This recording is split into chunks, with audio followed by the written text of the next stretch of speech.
Hello everyone, welcome to IMPRINT IAS, and I'm Varun Kula, and we're looking at the daily news discovery for the day that is 22nd November 2018. So what all we'll be covering? We're looking at the J&K Assembly elections, right, that will be happening supposedly in January after the Panchayati Raj elections. What has happened right now is the J&K Assembly has been dissolved. Right. Then we look at the FCRA Act and the issue with Nitin Gadkari, right, and the FCRA Act. We look at the Election Commission and reforms. Next, we look at the CBI and jurisdiction in states. We look at the Brexit saga and the new Maldives president, right. We look at how that will be impacting India and Maldives relations now. And then formalization of labor, right? How, obviously the Modi government has done a few things like having a universal access number for the, labor, right? That which is very interesting, right? Then we have global oil prices and its impact on India. Railway safety, which is, we're having repeatedly, we had a very, very tragic accident in Amritsar right, on the Shera, right? That a lot of people died then, more than 60, that is. Then tribes in India, that a foreigner tried to visit some Aboriginal tribes in Andaman and the North Sentinel Island, and the Sentinelese basically killed him supposedly, right? So we'll look into that, right? Okay, the first question, the first topic is the governor rule in J&K. So what has happened? So there have been contrasting claims, right? Right. Okay, and Jammu and Kashmir, Governor Satyapal on Wednesday dissolved the state assembly, right? And why this has happened? Because if you don't remember, right, in June 20th, Jammu and Kashmir came under governor's rule for a period of 6 months after the BJP pulled out of the PDP-led coalition on June 19th, and after from let's say June 19, right? Now it is November 21st. So, he kept the assembly undissolved, but now he has dissolved it. And what has he done? How he has done so? So Governor Malik has passed an order and exercised his powers conferred upon him by Clause B of the subsection 53 of the Jammu and Kashmir Constitution, right, to dissolve the legislative assembly. This was what the idea. Very interestingly, earlier PDP and PC both wrote to the Raj Bhavan an email and WhatsApp to stake claim to form the government. And Mehbooba Mufti basically had claimed the support of the National Conference, the Congress, and her own MLAs. And basically she was supposedly 56 MLAs, right? And on the other hand, Sajid Lone had, obviously, he was saying that he had, 44 MLAs. Remember, the J&K Assembly has 87 members, right? So typically you require 44 to achieve any kind of stable government. But somehow Minister Satyapal Malik has negated it on the account of different ideologies of both the parties, that is the NC and the PDP, and said that we'll hold new elections after the Panchayati elections that are there in December, right? So this was happening. In some ways, again, this is a blatant misuse of the post of the governor, right? But at the end of the day, remember, the governor is an agent of the central government in some ways. So hence, that's always going to be the case. Again, let's just revise the same thing. So in all states of India, right, the state government's failure results in president rule. Now, very interestingly, in J&K, it's not the same. It is not president rule, but governor rule. So this is very, very important, that it is governor's rule. Remember, under provision section 92 of the J&K Constitution, governor rule is imposed for 6 months and only after the consent of the President of India. So the Constitution obviously has granted special status to Jammu and Kashmir among the Indian states, and it is the only Indian state to have a separate constitution and regulations to it. Now that basically actually tells you that obviously J&K is more federal than any other state in India, right? It has more federal powers. Now, present rule in other states are imposed under Article 356 of the Indian Constitution. Now, under the governor rule, the state assembly can be kept under suspended animation or dissolved, right? And if it is not possible to restore the state machinery before the expiry of the 6-month period, the provision is basically extended. Okay. Now, what article basically deals with this? Article 370 of the Constitution of India states that the Parliament of India and the Union government jurisdiction extends over limited matters with respect to the state of J&K, right? And in all other matters, not specifically whether, let's say GST was supposed to be implemented in J&K, so the state legislature had to ratify it. So state legislature will have to ratify it, and that's what actually happened in the case of GST also. So, right, just to have an idea that J&K is more federal. Now, the next topic is the Foreign Contribution Regulation Act 2010. In this, we have a very interesting PIL, right? So, what was the PIL? A public interest litigation petition, seeking the setting up of an independent body or tribunal of the political executive, right, for the enforcement of the FCRA Act 2010. Now, the first question you should ask me, what is this FCRA Act, right? How it has been used, but we'll come to that a little later. So let's look at the FCRA Act. So an act is to, basically what is that? It's to consolidate the law to regulate the acceptance and utilization of foreign contribution or foreign hospitality by certain individuals or associations or companies, to prohibit acceptance and utilization of foreign contribution or foreign hospitality, right? And obviously, if it is detrimental to national interest, obviously this contribution should not be allowed. And this has been invoked repeatedly in, let's say, case of Amnesty International, right? So this is a human national, right? Transparency International against. There's a lot of organizations which are actually of high repute. This has been used against citing the national interest by the BJP government, right? And it has actually been used majorly against environmental NGOs, right, which basically supposedly hindered development. So the NGO, right, Association for Democratic Reforms, filed its petition in 2015 that one of its members had made a violation against Nitin Gadkari, right? The ministry replied that, obviously administering FCRA was efficient, fair, and there was no need for establishing any independent body or tribunal, right? The ministry has further said the NGO, right, obviously, in the case against Nitin Gadkari, obviously is under investigation, and the petitioner has been requested to provide substantial evidence, if any, right? But obviously, if you think about the FCRA has been used to cancel the registration of 18,000 NGOs for violation of the provision of the acts. So this is supposedly there. Now, what does Prashant Bhushan say, who's the lawyer in this case? He says, legislatures being the political master of the executive with the capability of influencing the executive, enforcement against them and quasi-political institutions may not be effective in the view of the conflict of interest. That there was a need for constituting an independent quasi-judicial tribunal to see the FCRA enforcement. So that is what he's saying, that the FCRA, cannot actually work against the political executive or the legislatures, definitely. Okay, let's look at in detail this act. So it defines a person under section 2,1,n, right, which is included, right, excluded in those mentioned under section 3 of the FCRA Act, with having a definite cultural, economic, educational, religious, and social program, right? And those people who have this can receive foreign contribution after prior permission of the central government. And they need to get registered by the central government. These days, online, we look into the new rules as well. There's a image for that. Who can receive it? So obviously, a lot of people cannot receive it under Section 3. A candidate for election, a correspondent, a columnist, cartoonist, editor, owner, printer, a judge, a government servant, employee of a corporation, a member of any legislature. A political party on office where this was basically, removed. So that's very controversial as well. Organization of political nature may be specified by the central government.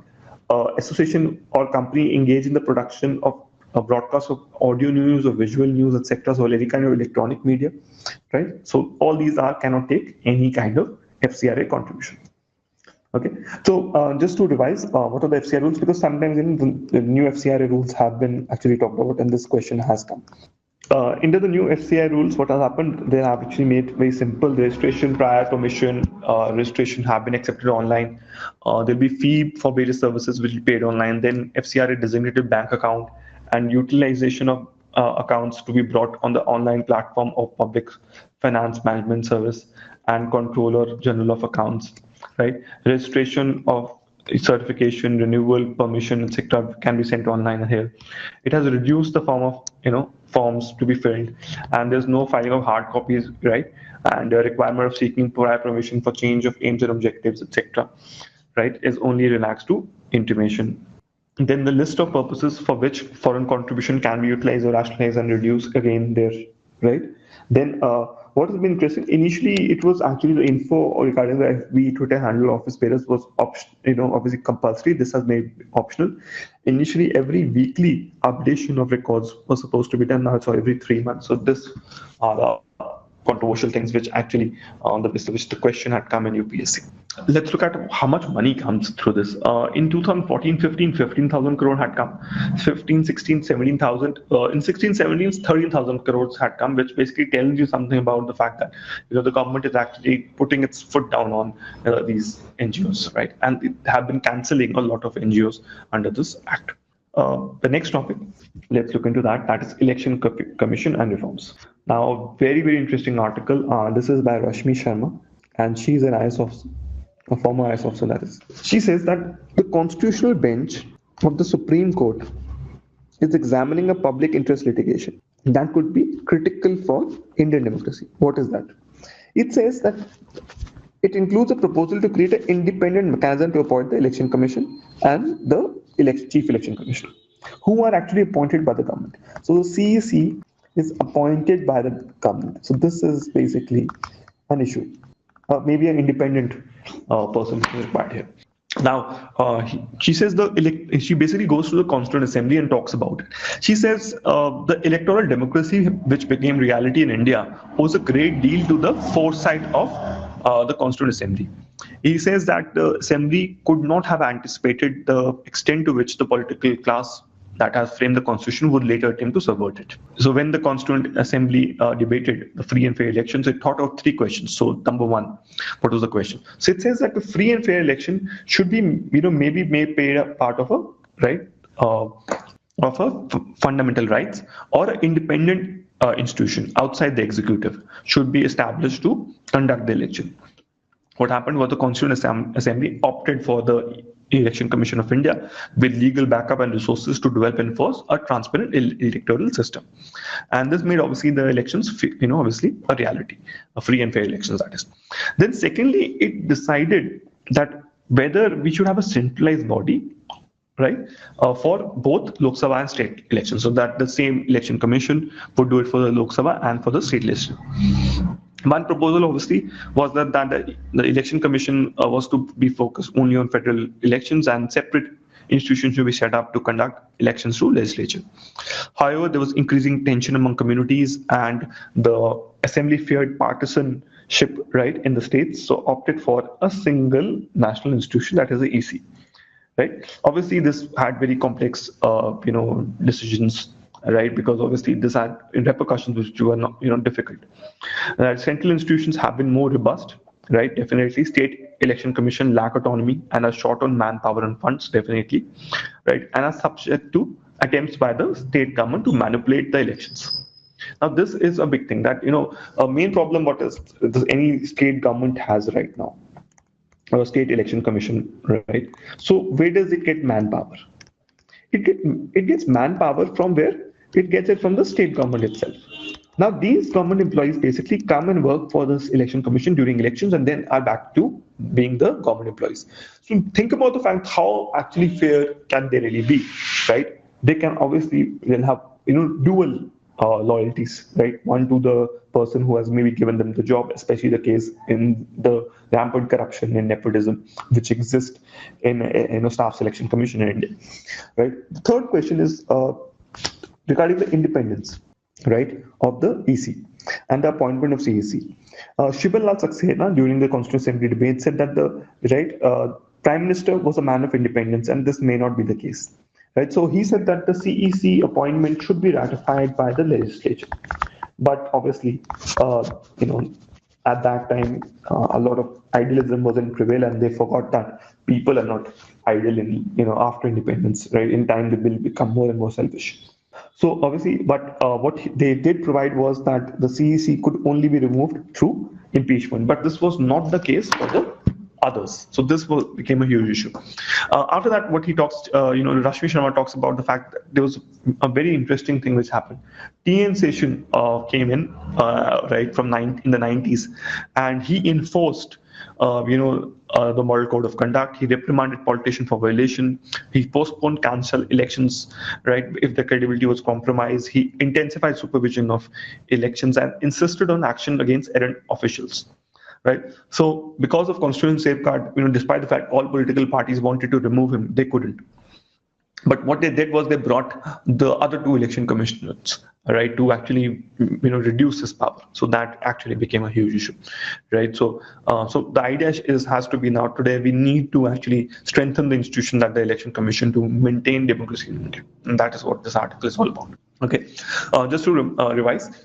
Free and fair elections are a part of the basic structure of the constitution, and election commission is its cornerstone.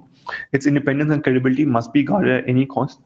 Now the question is why it is in news. Obviously, we've already talked about it. The constitutional bench or the Supreme Court is examining a public interest litigation which seeking the strengthening of the Election Commission of India. It includes a proposal to create an independent mechanism to appoint the chief commissioner, right? That is a chief election commissioner, who are at present appointed by the government of the day without any definite criteria or process. So this is definitely there.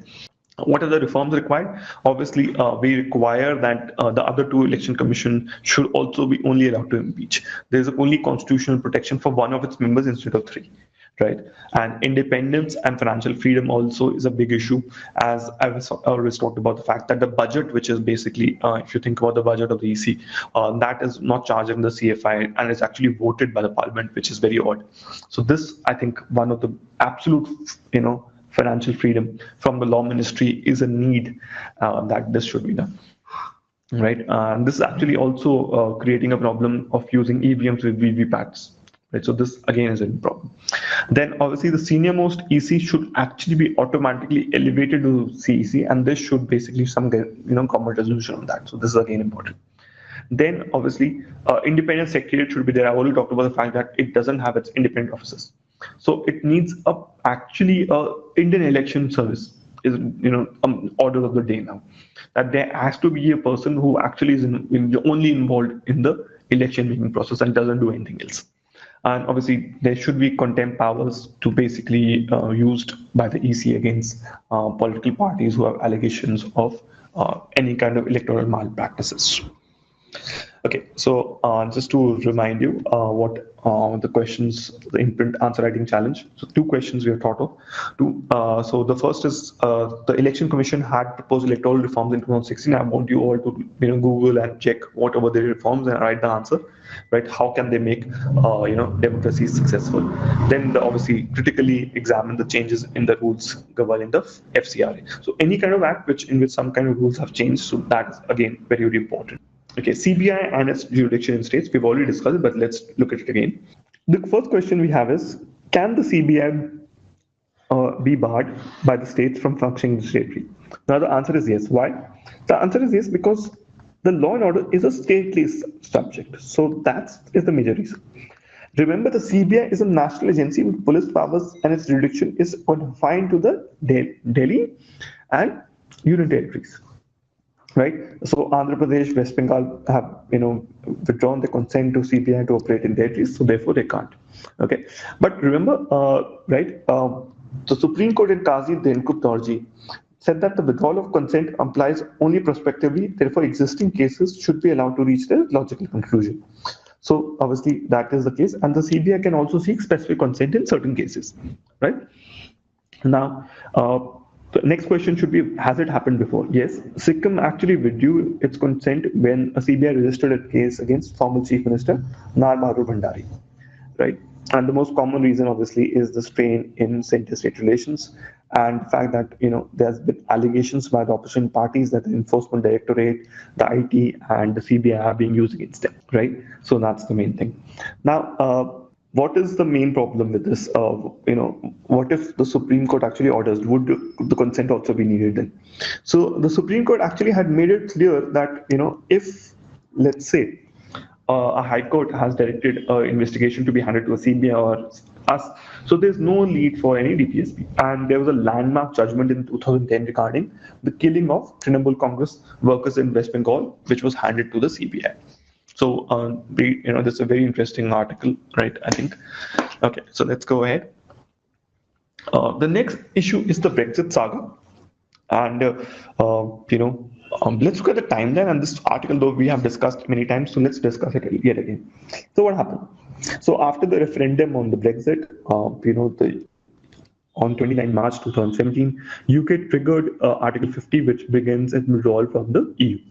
Then, obviously, the launch of EU talks happened, and it basically an interim deal was reached on December 14-15 last year. Then, on November 13 this year, the parties reached a draft withdrawal agreement. The EU leaders, obviously, are to meet on 25th November to finalize the accord, and the Parliament is supposed to vote on it. But the problem is that in the current situation, you need 320, right, out of basically 650 MPs. But Theresa May only has 259 MPs, and there are 371 MPs against it. So the main problem is what will happen in case it doesn't happen, it gets rejected by the Parliament. So the government will have 21 days to put up a new plan, and this comes under 4 potential outcomes. The UK can leave with no deal, it renegotiates a deal, the general election is called, or a second referendum for Brexit is called. Right? And a lot of people, actually, John Major, etc., Gordon Brown and the Tony Blair, they're looking for a second referendum. Okay, but the idea should be that Britain is actually supposed to leave the EU on 29 March. So that is that. And what used to happen after 29 March to December 2020, there are 4 things that's still supposed to be done. The UK and EU are supposed to negotiate the future trade partnership, and during the transition period, UK will actually have access to EU, and people can actually go move and fro from UK into EU without any budget. There's any visa, and in this period, UK will have no part in EU decision making, but will actually pay for the budget. Okay. In time, what will happen in January? The new EU-UK deal will enter into force, and UK will basically stay in the custom arrangement with the EU. Right. So that's the idea. I think you should note down this timeline definitely for us, and this would actually fetch good marks in case a question comes. Okay. Then a new president in Maldives. We'll look at a recap of crisis since February 2018. But before that, let's look at this article which has come today. So what has happened is new Maldivian president, Ibrahim Solo, right? He has actually been sworn in on Saturday, basically marked the culmination of a successful democratic struggle. Right, and the idea was Abdullah Ramin basically was turning more and more, right, dictatorial. And why he was seen to be this, right? Because actually he had sent a few of his MPs to jail, right, and the Supreme Court had ordered their release, which could have led to his impeachment. So what he did was he ordered the arrest of the Supreme Court judge itself. So that was the main idea. And he basically saw efforts to basically trample the institutions, including the parliament and the judiciary. And he clamped down on his opposition and voices of dissent and his predecessor, Mohammad Nasheed. Right? So the Prime Minister Narendra Modi actually was there at Solah's inauguration, basically, which says that, yes, now India and Mali will again have a good relationship. Right? But obviously, what has happened during the Yamin era is that China has become more and more closer. The idea has to be that what China wanted was to have key, political relationships with islands such as Mauritius, Sri Lanka, and Seychelles. And this was seen to be in the string of pearls, right? And what will happen is Nasheed has suggested that the new government now will actually pull out of the free trade agreement also, and also we have taken a lot of invest from China, so how that debt would be restructured again will be looked into, right? Then obviously, what are the reasons for this turn of events? The country has become pro-India, and obviously has turned into again old way of doing business. But remember, now India must need to engage with Maldives sensitively and devote political attention and economic resources to transform the relationship into a genuine Indian Ocean partnership. So that is the idea. Okay. So again, just to revise, what was the reason behind Maldives crisis? So a political crisis in the Maldives intensified on 6th of February 2018 when President Abdullah Yamin declared a state of emergency. and he ordered the arrest of two judges of Supreme Court. That's unheard of. I think in any other country you can't think of this. And also, former President Mehmood Abdul Gayoom. And this followed the Supreme Court ruling the previous day, ordering 12 MPs, to be released from detention and resume their seats in Parliament, giving opposition control of the chamber and potentially paving the way for Yameen's impeachment. So this was, I think, something similar, right, in some ways with the Indira Gandhi emergency, right? I think maybe a book out of her leaf has been taken here, right? Okay, so what happened in recent Maldives elections? So in the presidential elections in Maldives in 23rd of September 2018, the incumbent president Abdullah Yameen of the Progressive Party of Maldives was seeking re-election for a 5-year term. Now his only challenger was, the Ibrahim Solo of the party. That is, obviously the result was a surprise victory for him, and he received over 58% of the vote and was elected as the president of the Maldives. So what does this mean? Obviously, right, Maldives are very, very important to India because of its proximity to the Indian Ocean, the strategic lines of communication, and the Indian naval base, which in Lakshadweep Islands. And remember, the US base is also there in Deoghar Garcia, which is very close. Now, Abdullah Yameen was seen to be very close to the China, right? And this was again a very huge issue. India was basically alarmed at the fact that China Belt and Road Initiative were actually happening in Maldives, and India is against the China Belt and Road initiatives because of the SAPEC issue, right? And we see this thing as a part of China's string of pearl strategy. So this actually was a big issue for India, right? So that's something which is we have to basically understand, that the string of pearls was a huge problem for us. Now, the low-key Sloy, a veteran lawmaker, has promised an India first policy in the Maldives. That's very interesting. We have America first, now we have India first also, right? Basically saying that a small neighbor of only 4 lakh people needs solid ties with the immediate neighbor. His team is also reviewing the FTA and the investments from China and the related debt that China has run from Chinese lenders and how to restructure it. So this is something very, very. Okay, then we have the next article, that is formulation of labor from GS3. So a new labor for a new India. And Gopal Krishna Agarwal talks about the fact that the union government has done much to move the workforce into the formal labor, right? So he says that there's a basic issue in the Indian economy. He says that the Indian economy needs to generate employment of 5 to 7 million people that enter the labor force annually, right, over 90%, right? So basically what we require is 5 to 7 million jobs, and that to good jobs. And remember that 90% of the workforce has informal employment, so they neither have job security nor social security. So obviously the state will have to provide social security if privatization is encouraged. Okay, then there's a growing informalization in the formal sector or the organized sector also. You can see as the various contractual services being there in the government departments now.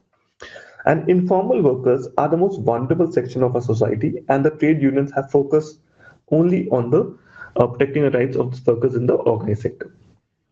So now Mr. Gopal Krishna Agarwal, who is the spokesperson of BJP's economic affairs, says that we have done it through two things. We have tried to handle this problem through two things. He says the first is to promote formalization, and second is to provision of social security to the roles remaining in the informal sector, right?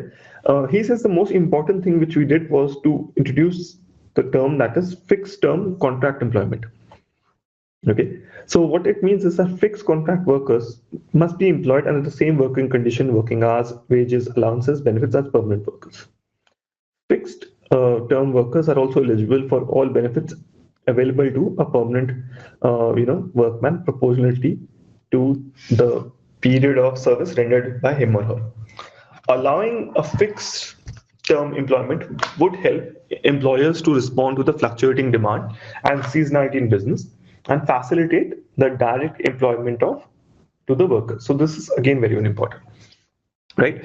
So formal employment is sought to be promoted by reducing the compliance cost for companies. And what has happened is that we have ease of compliance rules right now by the government, and the government has now obviously pruned the number of registries mandatory for established maintained from 9 lakhs to just 56. So this has actually helped in that sort of thing. And we have also, they're saying that we have the Shram Shubda portal, the universal account number, a national carrier service portal in order to reduce the complexity burden and to have better accountability. right? So in order to reduce the labor compliance cost for starting up, obviously we have also persuaded to allow self-certification and regulate inspection under 6 labor laws whether applicable. So this is what the Mr. Gopal Krishna Agrawal is saying about what are the basic things they have done. The other thing they have done is obviously the second is social security, is that increase the employee provident fund coverage. Right, and this indirectly has happened due to, if you think remember, is because of the Pradhan Mantri Rozgar Pratisho, right, Pratishasan Yojana. So this is very, very important that 1 crore additional employees were registered in the EPF from January to June 2015. I think that's in some ways indirect benefit of demonetization. The next thing he says is the construction workers, they employ the largest number of casual workers outside agriculture. And as a result of massive campaign and effort by India, state government's duty, the approximate number and other construction workers, right, act up has increased to 3.06 crores. So this actually, the idea is that this universal access number will help the construction worker if he migrates from one state to another, right, and his registration will not be lost, right? So this allows for a social net for it. Then he says that by notification, right, a specified industrial or other establishment shall only pay wages through bank account, so that the construction worker will not get money in cash but through a bank account. Now this will actually help a lot, right, because obviously that in time will lead to financial literacy and obviously access to bank loans, etc., for the person, right, which is at a much cheaper rate than what he would get outside. Okay, the government is also obviously finalizing the labor code on social security to simplify, rationalize, consolidate fragmented laws into one single thing, right? So they're actually then obviously remember the fact that we are well intentioned but poorly designed laws are there, and only a small section labor force had job security and social security, while a large sector had neither. Right, so this is basic idea behind this, that these are the major problems, and the BJP government obviously has taken a lot of steps to increase the number of formal jobs, right, as we've seen in the EPFO data, and there's a shift from the unorganized to the organized sector, right, and obviously these would be covered under the various social security and income schemes. Global oil prices and impact on India. Now this article is extremely important, right? So why this is so important? The first thing it says is that the global Brent oil prices have fallen, right, from 86 to 63. So this is something which has happened. So the oil barrel price has gone down, right? Brent crude prices have decreased by 36% to, right, $63 per barrel. The prices of petrol and diesel increased by 8.9 and 5.2% respectively. Right, petrol was selling at 83.85, was at 76. So this is actually really helping, right? And the same period, rupee also became stronger, right? And $1 was equivalent to 71 rupees, and actually gone to 74. So again, both the factors are actually going good for India. Now, why this has happened? Obviously, the first reason is Saudi Arabia and other oil producers, which have been holding back production since 2017, have started to produce oil and ample amounts to ease the consumer worries and placate the United States Donald Trump, right? At the same time, the production in the United States has been rising. Output also has returned in Libya despite continuing warfare, and it has also Venezuela also volumes of oil tankers are beginning to build again. Right, so there can also be a renewed glut, and again maybe this can go down to the $35-40 level. This can happen. Also, Trump's sanctions on Iran also have not led to any kind of impact on the latest oil production. And it may be because Trump has permitted Japan, India, and China to continue buying temporarily. So obviously the market was actually quite surprised that the waivers were granted. And that has led to the major idea that why the crude oil has actually gone down. Okay, then we have the Home Department to examine the Punjab train tragedy, and this happened in Amritsar, where more than 60 people were killed, during the Dussehra festival, right? So this obviously was a huge issue, right? So rail safety is becoming a huge issue right here. And now, obviously, there's a lot of issues there, that there's a lot of accidents that keep on happening every year on year. And if you look at the analysis, but if you think about it, this has gone down. The collisions from 1960, there were 834 collisions, 10,000 derailments, and there were 1,300 level crossing accidents. They have come down to a very large extent, I would say, but not to the extent it would maybe expected. It has actually stabilized in some ways, right? The collisions have gone down from 360 to 115. Derailments have gone down from 3,900 to 1,300. But the level crossing accidents, so this is something I would say that definitely we need to focus on, the level crossing accidents, right? So this, I think, would be the major focus, right? So type of accidents, as I said, level crossing accidents, this is remaining stable. So I think collisions have gone down. This is something we can even put down. Derailments again can be gone down through sensors and other checking, right? But level crossing incidents is something that we should focus on. So what is the reason for this? So the reason is unmanned level crossing. Unmanned level crossing, UMLCs, continue to be the biggest cause of casualties in railway accidents. Currently, there are 14,440 UMLCs in the railway network. There's an underinvestment in railway safety, and basically that is the reason for more railway accidents. And there's poor designing also due to mechanical faults and track faults. But the real issue has been since 2012, 6 out of every 10 railway accidents have happened because of negligence of railway staff. So I think more and more technology should be used to actually create sensors and all, so that artificial intelligence can also be used for this to a large extent, I feel.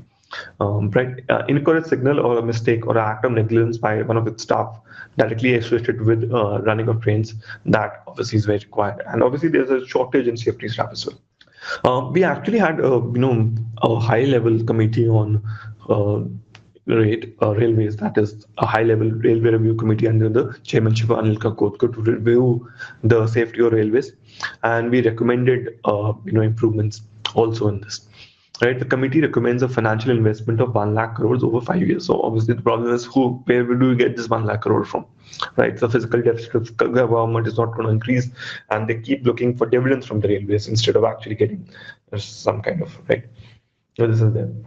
Okay, so there's a financial state of Indian Railways always has been on the brinks of collapse because of the simple reason that obviously the amount of money charged by the railways is very, very few, right? So in the present situation, 3 vital functions, rule-making, operation, regulation, are all vested in the railway board. There's a need for an independent mechanism of safety regulation. And the committee recommended, the Anil Kakotkar committee recommended, a statutory railway safety authority with enough powers to have a safety oversight on the operational mode of safety. So this is something I think at least in the short run should be done. Okay, so the research, design and standards organization of railways is highly constrained, and obviously it has hampered the ability of the system to internalize emerging technologies. So obviously, most of the technologies we're using for safety are actually archaic. So that's something again there. So the idea should be that we should have an advanced signaling system akin to the European train control system, right, for the entire trunk route length of 19,000 kilometers for, right, within the 5 years. And this will cost something like 20,000 crores. Then all level crossing should be eliminated, both manned and unmanned, and expenditure of 50,000 crore is required, and this should be recovered through maintenance cost and improved railway operation 7 to 8 years, right? Then the committee also recommends a switch from the ICF coaches to the safer LHB design coaches, because obviously because of the fire incidents, and this will cost 10,000 crores over the next 5 years. Okay, finally, we had a very interesting thing. There was this, American, right, and he went to the North Sentinel Island in the Andamans. And these Andamans, this area, in the Andamans, these actually Negro tribe basically are fiercely hostile to outside contact, right? These have sentinels have basically right, sentinels have basically been left alone since colonial tribes, right?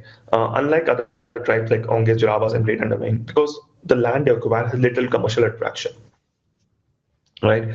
And what happened was he went there and he died. Okay, so this is a huge problem, right? Because an American citizen has died in Andamans and has been killed by them, right? And that's what the idea is, that okay, can this thing, they can be tried or something, because obviously what has happened is that under the Protection of Virginal Tribes Regulation Act 1956, the traditional area occupied are prohibited. So entry is not allowed even inside, right? So John Allen Chow is the name of the person, in case you don't know. So he went into this island, and supposedly he has been buried. So maybe he died on natural causes, or he was killed by them. So that is one of the big issues that we might have, right? They say. And how many of they are there, right? In 2001, only 13 inhabitants are there of this island. So again, okay, so what kind of question can come from this? So the question can be, this type of question which has come in UPSC. So Limbo is from Sikkim. Karbi is not from Himachal, definitely. Dongria is from Odisha, true. Bonda is also from the Odisha, and so therefore 1 and 3 should be the answer in this. In case please comment. In case you don't know about this, look up all the tribes which have been mentioned in this answer, and also others, right? Sometimes the question does come of tribes and states. Okay, thank you so much. Do like, comment, and share, and subscribe to our channel, and join the Telegram group. And for the PDF of the lecture, the link is in the description box. Thank you so much.